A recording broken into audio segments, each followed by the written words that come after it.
Hey, salut à tous et à tous, Alex, comment vous allez? Écoutez, moi ça va bien, on se retrouve les gars pour une nouvelle vidéo et aujourd'hui on est parti pour les résultats des Cycling Awards 2024. J'avais fait il y a quelques semaines une petite vidéo pour vous présenter le concept et vous donner l'accès au vote.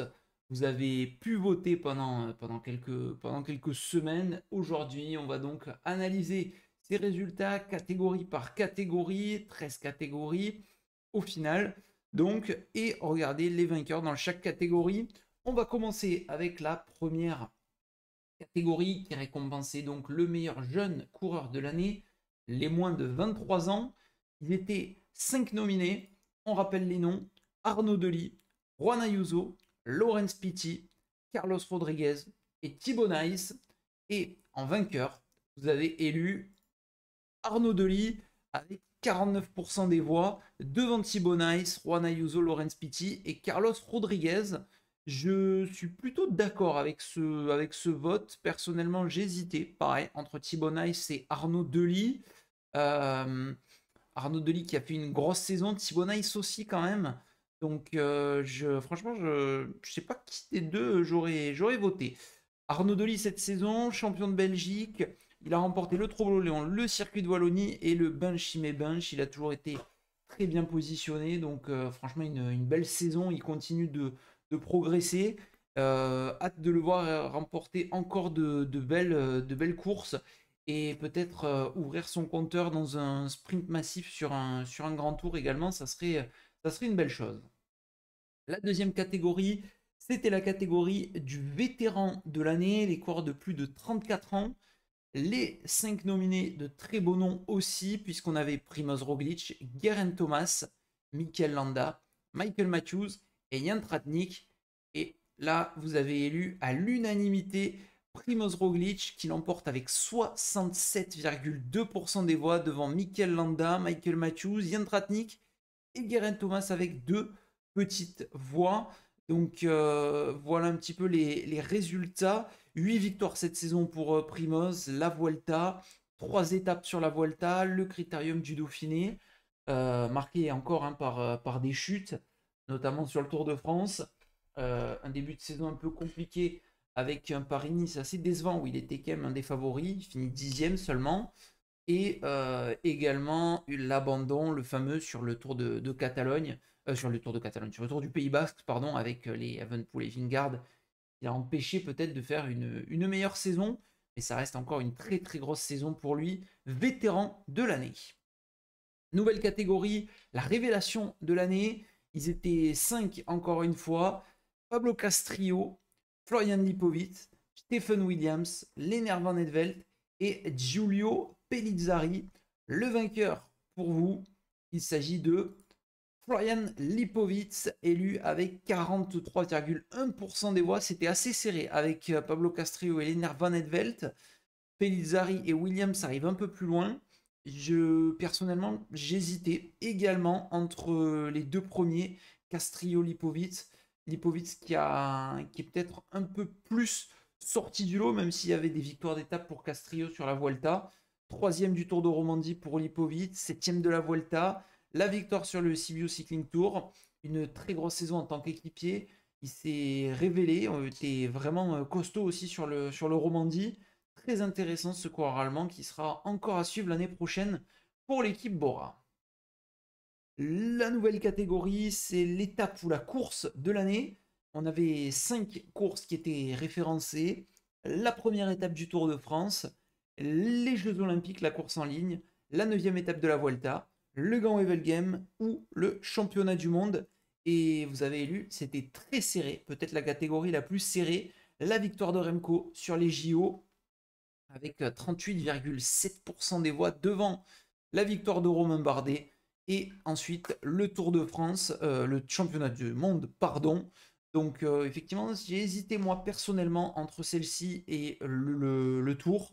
Peut-être plus le Tour pour moi avec cette victoire énorme de Romain Bardet qui était quand même assez kiffante.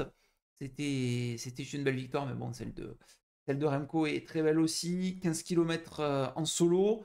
1 minute 11 d'avance au final avec une crevaison dans les 5 derniers kilomètres et il était parti à 38 km de l'arrivée. Donc vraiment, très belle course, très particulière en plus sur les JO. Donc magnifique, magnifique course de Remco Evenepoel qui remporte ce trophée. Autre trophée désormais, on va passer aux Français de l'année. Les nominés, Julien Alaphilippe, Romain Bardet, David Gaudu, Christophe Laporte et Valentin Madouas.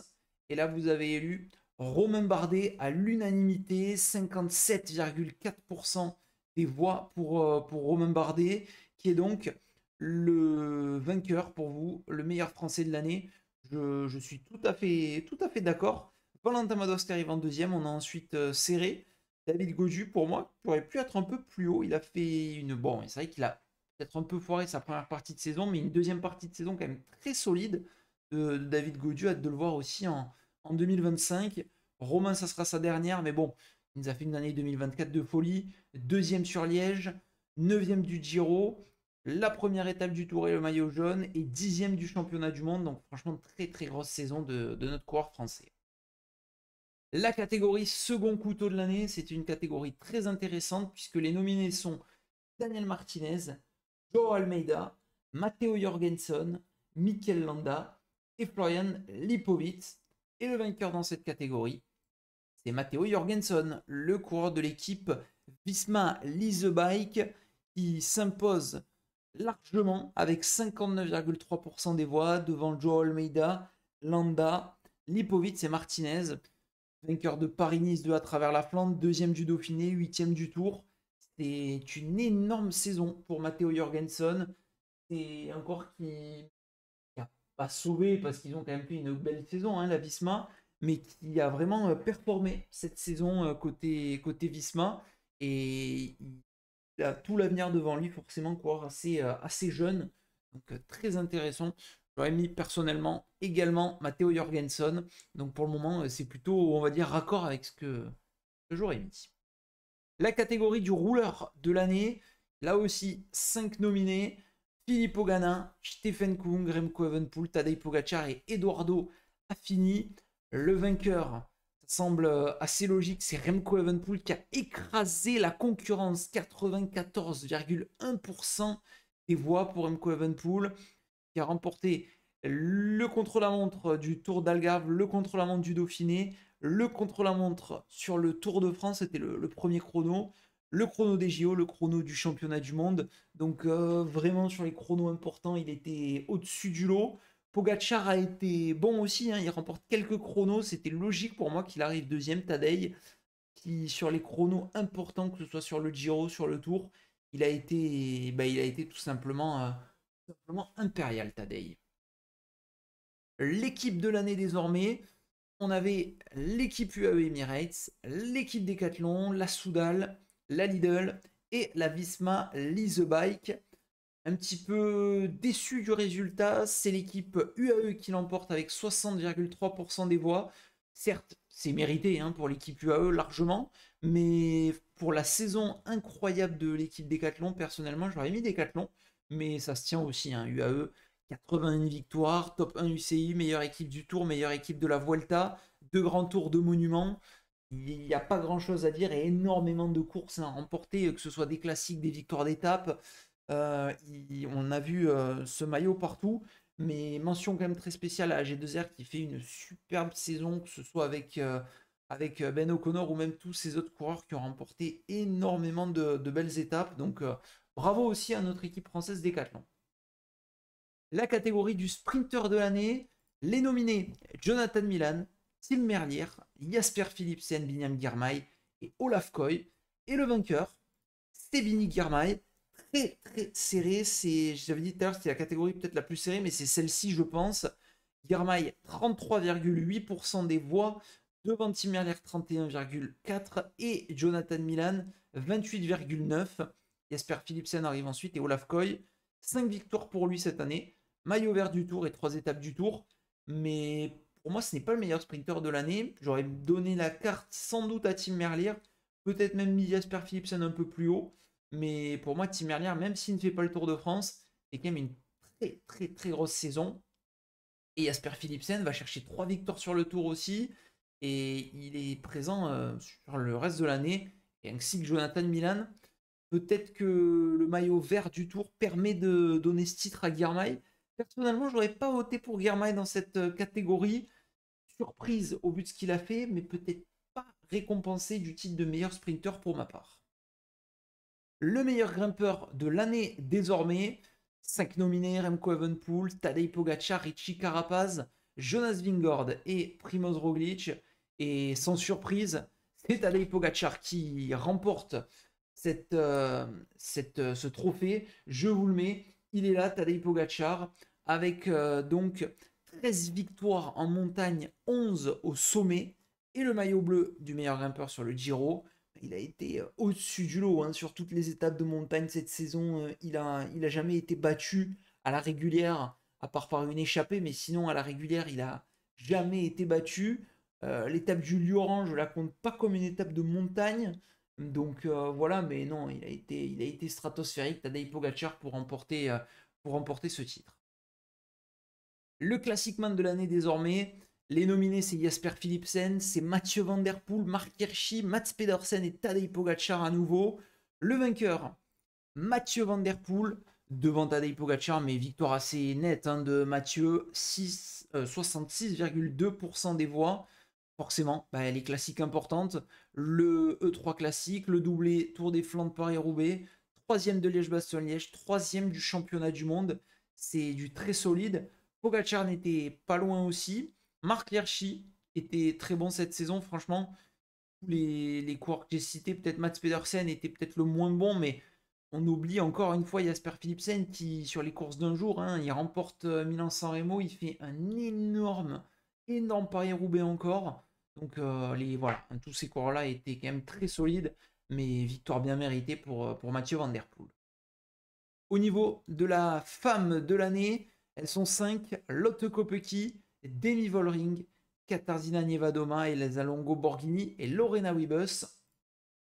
On a donc Lotte Kopecky qui s'impose devant Niewiadoma et Vollering avec 47,1% des voix pour Lotte Kopecky, mérité forcément.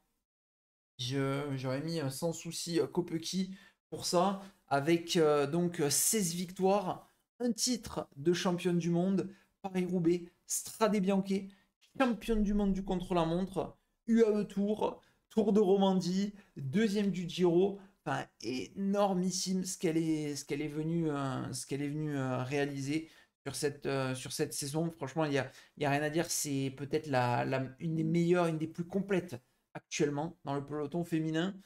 Donc mérité ce titre pour Lotte Kopecky. Au niveau du coureur de l'année désormais côté homme, c'est la dernière catégorie.